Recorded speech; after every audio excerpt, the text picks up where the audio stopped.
By the end of the week, the drones flying into the cave began to demonstrate intelligence. They exploded not just like that, but in strategically important places. In Rostov-on-Don, the drone was clearly aimed at the headquarters of the Southern Military District and missed just a couple of tens of meters.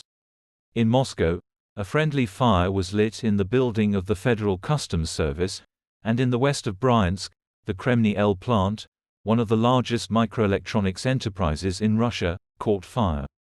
So smart drones are hitting more and more accurately, and dull deep dwellers are increasingly raising their heads, tripping over voting stumps. The dress rehearsal for hemp cutting, which began on Friday, will be a test for the elderly fascist Pamfilova. On September 12, she will turn 70, and based on the results of the attraction, the Kremlin will decide to send the yawning old woman into retirement or to entrust her with the March reincarnation of Putler. It is clear that the bald Energizer is not going to go anywhere, much less sit down. It can only be forcibly removed from the Kremlin and buried deeper, but no one will do this. The cave is made of fear, and the closer to the leader, the stronger the fear. This week, U.S. Secretary of State Blinken visited Kyiv, where he announced the allocation of $1 billion in aid to Ukraine. The United States hopes that Ukraine will not fall into authoritarianism and, in the name of political evolution, will hold free elections even in the conditions of a difficult war. The Kremlin is already vibrating, anticipating the disconnection of Kyiv from the criminal orbit of Moscow. This loss will become irreparable for the Bandit International, and the empire will rapidly lose its criminal power.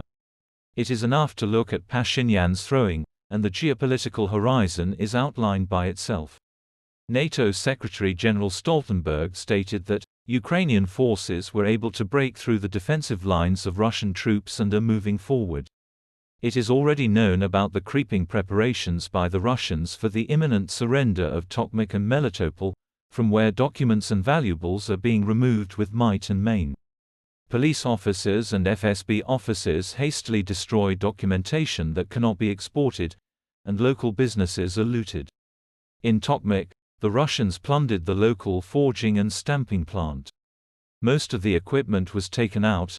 Its further fate is unknown. Putin receives unpleasant news in doses, but the feeling of impending defeat covers him too. That is why he is seeking an early meeting with Kim Jong-un, as the last partner capable of effectively helping with weapons.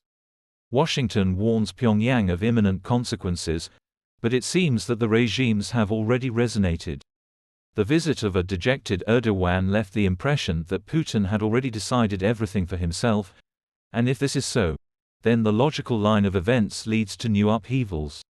Now Putin will finish the internal cleansing of the cave, nightmare the plebs, cork the information field, somehow hold out the war until spring, launching missile strikes on peaceful people, and in March he will re-establish himself for a fifth term and reach the planetary level.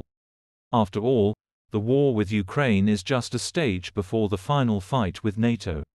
Otherwise, the empire will simply be wrapped in political tape and strangled by the sanctions noose.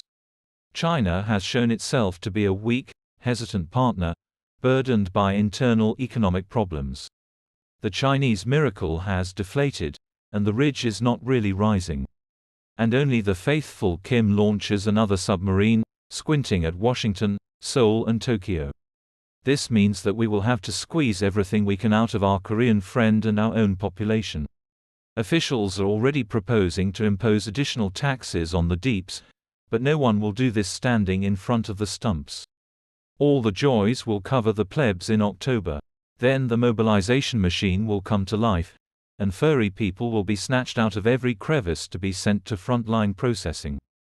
Problems with fuel in the gas station country are quite in the spirit of the Bolsheviks. Patrushev Jr. is already whining about the impending disaster due to the possible disruption of the harvesting and sowing campaign. The Soviets remember how empty shelves lead to chaos, and these memories vibrate even more than the explosions of drones. The G20 summit in New Delhi is unlikely to have any effect on the Red Ghouls, who have already made key decisions for themselves. The world, aimed at life and development, has already been taken at gunpoint by the Ghoul, striving to somehow survive.